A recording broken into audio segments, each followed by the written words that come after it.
decades of tension. The Paris Charter was signed by all European nations except Albania, plus the United States and Canada. Before leaving Paris, President Bush appears to have gained some support in the Iraqi crisis. Soviet Foreign Minister Edward Shevardnadze has expressed Moscow's support of the U.S. position. Soviet President Mikhail Gorbachev has called for an urgent meeting of the UN Security Council to work on the Persian Gulf crisis.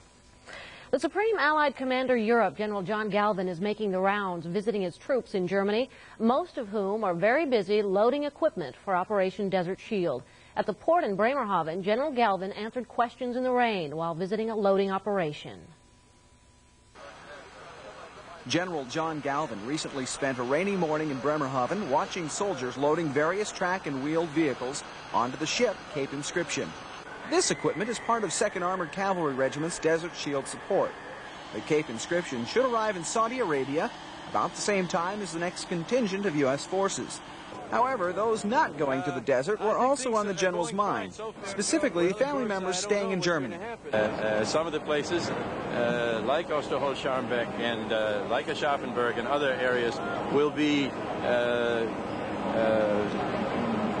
almost completely bare of units.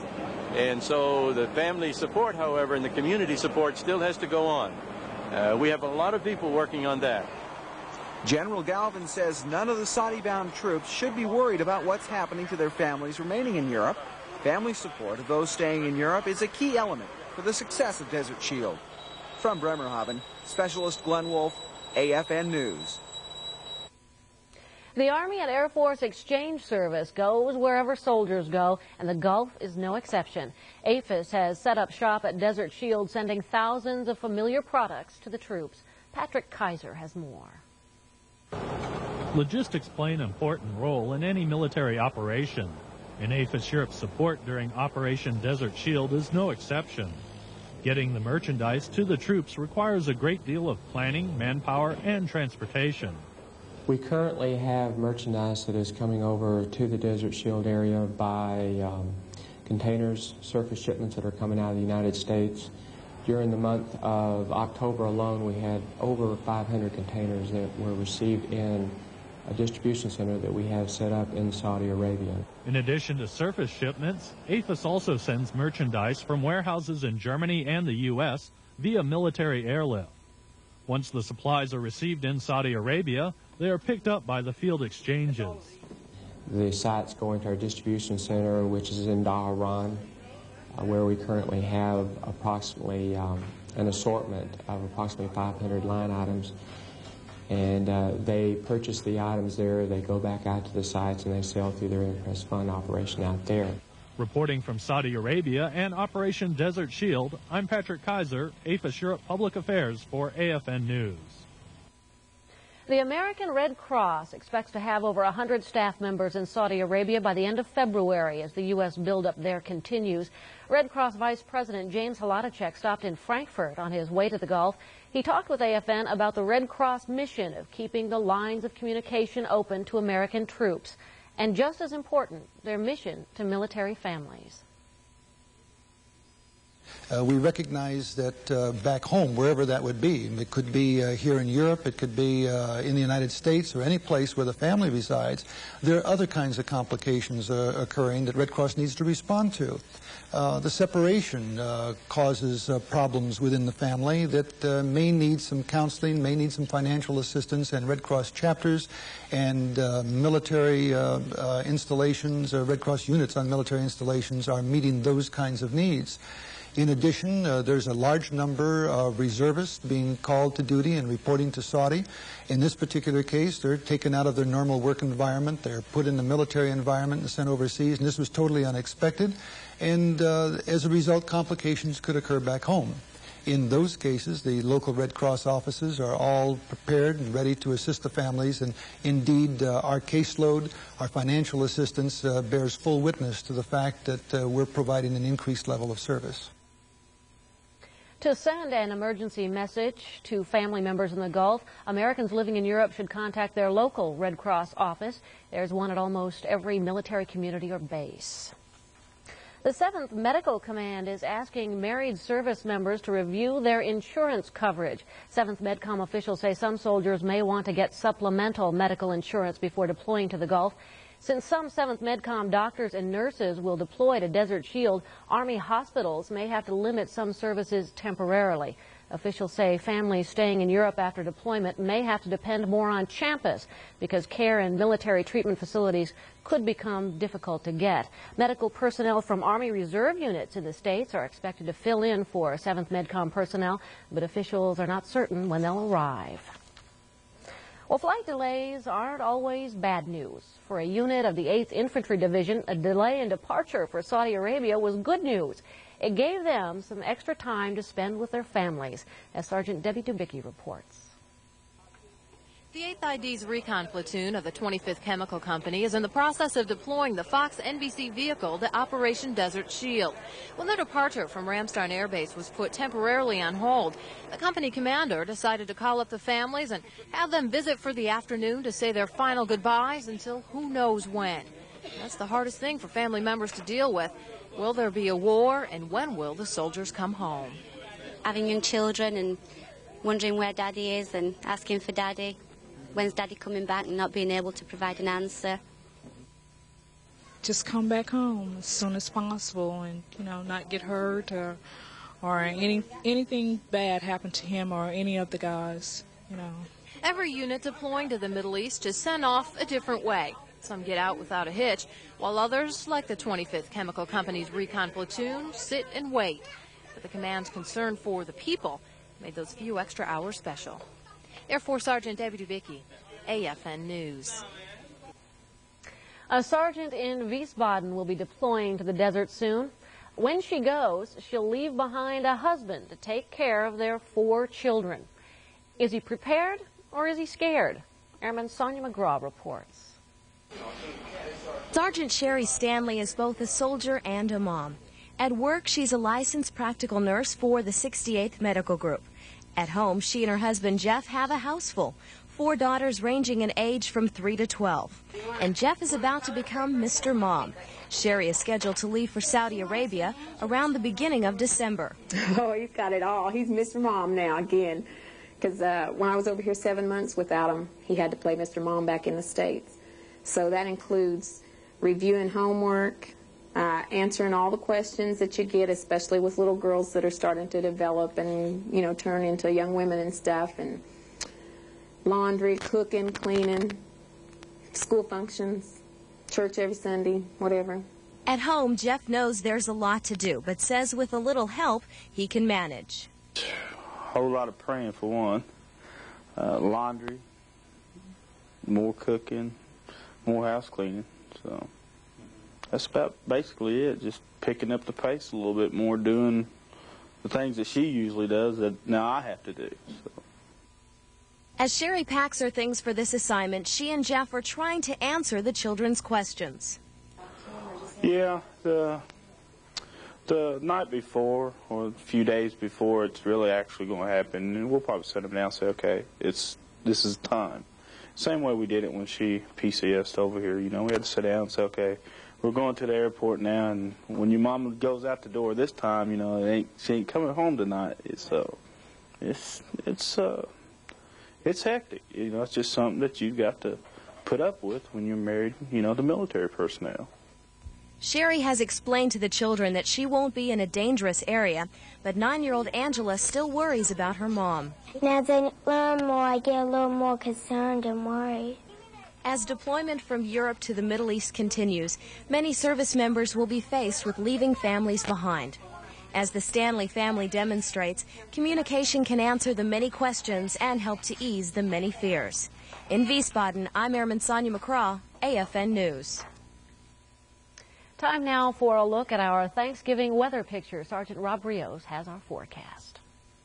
Well, the Thanksgiving forecast doesn't look too bad. You can see how things look this afternoon as viewed from the weather satellite. The upper winds have steered those rain-producing clouds a little bit more towards the south, and although we'll still see a few rain showers over the northern parts of Germany back towards the UK, the heavier showers should stay confined to the southern part of Germany the next few days. In fact, as cooler air continue settling into the region. In fact, there's a chance we'll see some heavier snow accumulation amounts over southern Germany, possibly even as far north as Nuremberg over the next, again, though, not till this coming weekend. Let's take a look at today's surface map. We can see how the pressure systems were situated. Low pressure just northeast of Germany today, a cool front trailing all the way down into Spain, and again, rain showers staying a little more active right along that front. You can see a little bit more snow action in the far north and variable clouds amounts showing up across Great Britain this afternoon. Temperature-wise, readings remain fairly constant across the central part of the country.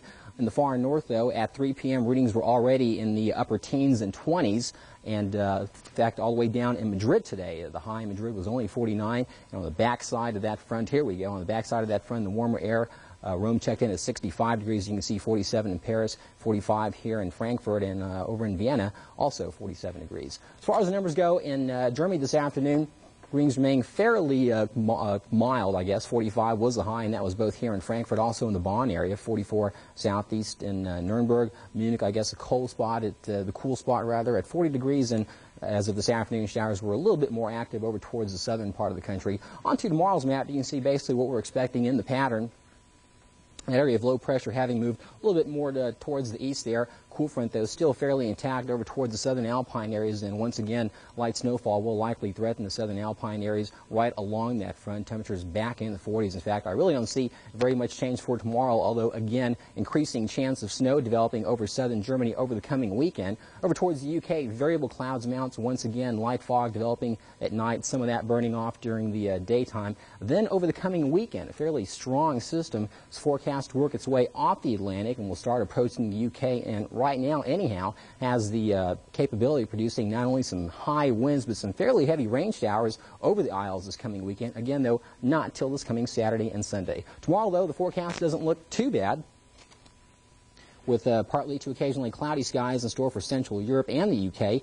Light rain will also threaten the coastal areas, as well as southern Germany, with snow in the Alpine region. Highs tomorrow will continue in the 40s. That's my forecast. Have a great Thanksgiving. Thanks, Rob. Military community banks were closed today for a holiday. Exchange rates stay the same through tomorrow. Let's take a look.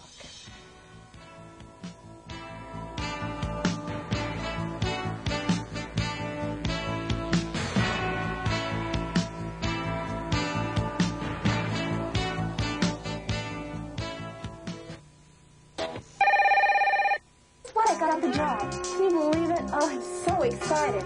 Hi, Boris. Yeah, I start tomorrow. The other day, and she told me. Oh, hi, Boris. Yeah, 6 o'clock. Hello, Boris. No, we played all. The problem right there. Oh, by the way, hello, Boris. So, if you would just encourage... When you're talking on the phone in Europe, say hello to Boris. Boris is always listening.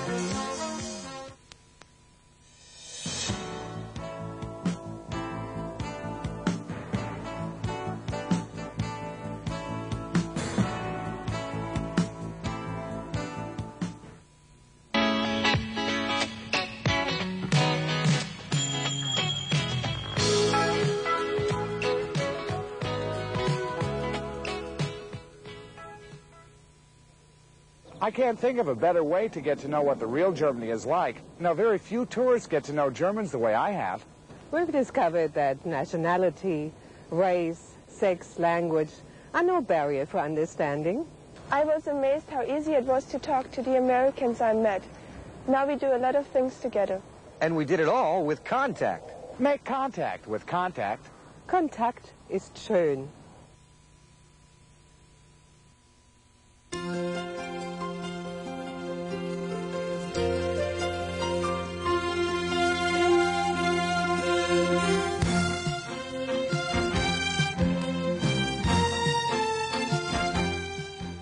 While a good many Army units in Europe are either deploying or preparing to deploy to the Gulf, the ones that aren't going are still training. 5th Corps' Lee Ferguson reports on a military intelligence battalion using a new technique to train realistically. 5th Corps' military intelligence brigades, participating in Vanguard 90, take to the woods in a new training competition designed to test survival skills in a realistic scenario. This is the sort of thing that MI soldiers just don't routinely get a chance to do. They spend an awful lot of time with fancy equipment or sitting behind desks. But Part of our job as an intelligence brigade in support of the 5th Corps is to be able to survive in a tactical environment. That's one of our mission essential tasks. This kind of training actually gives you a scenario to see how you will react, because if you're just going to station or you're sitting in a classroom, you learn it in your head, but when you come out here you have to react to it. The NCOs got together with the commander, and we had convinced them through our brigade S3 that we should redesign this so that this program is more geared towards the METAL, which is the mission essential task list. At one point we even cut the squad leader out completely, so that we can let the assistant squad leaders take charge of the squads and continue the mission. When you are not in charge, when you initially take over and your squad leader get killed, there's a lot of things that just get thrown on you, so it's pretty hectic right now. It's more realistic. It gives us an opportunity to go out, actually get the hands-on training, and throws in a few curves, puts a little bit more pressure on the other soldiers, so they have to know every aspect, every point of everyone else's job. Reporting from Friedberg Training Area, this is Lee Ferguson, 5th Corps Public Affairs with TV5 for AFN News. The Army Materiel Command sponsored a science and technology conference in Heidelberg. About 60 senior scientists and engineers from the U.S. and Europe came to talk about the military application of technology. The focus of the conference? Leveraging technology. The AMC's chief scientist says cuts in funding were motivating factors in the idea for pooling resources and exchanging information. Been faced, I'm sure as you know, with the question of dwindling resources. We've got to do more with less. We have less money. You read the papers in the papers about Congress and so on and so forth. So one of the ideas that we had was to begin to leverage technology, and we felt that with the assets that the Army Materiel Command had here, combined perhaps with some of the sister services and other assets here in theater, that it would be advantageous to sit down and talk about the various missions and functions of the organizations. And Army scientists say a lot of time and money can be saved by sharing technology. Some countries, for example, have much larger budgets for research and development. One of them is France, which has no interference from its parliament on money matters. The French have made rapid advances in laser technology and high-speed circuits, to name just a few. Officials say the U.S. exchanges more scientific data with France than any other country. Well, do you find yourself having to wheel and deal with your children to get things done? According to some experts, the reward and punishment concept may not be the best approach. 7th Corps' Gail McCabe met with professionals who specialize in child development to find out how educators are learning to work with young children. Those punished will be more careful the next time and will become sneakier and sneakier. Children aren't being taught to make decisions based on their own insight. That was the gist of the message delivered by early childhood expert Constance Camille. Her audience consisted of over 1,000 professionals attending the fall conference of the Association of Young Children Europe, or ACE. According to Dr. Camille, the key is autonomy. Autonomy means the ability to make decisions by taking relevant factors into account, independently of reward and punishment. In her address, Dr. Camille further described autonomy as having two realms, moral and intellectual, instead of the formula of reward and punishment known as heteronomy. What I am saying is that if children work for the bribes, then don't be surprised if you get Watergate in the long run. And many educators have not made that theoretical connection. And the child who has had this kind of experience over and over will construct from within. To the educators and professionals taking part in the conference, Camille's lecture reinforced recent moves away from classroom lecturing. Each person has to be convinced that we should work for autonomy as the aim of education. And when they become convinced, they cannot go back. In Mannheim, Gail McCabe, 7th Corps, AFN News. And that's our report. Have a great Thanksgiving. We'll see you back here on Monday. Good night.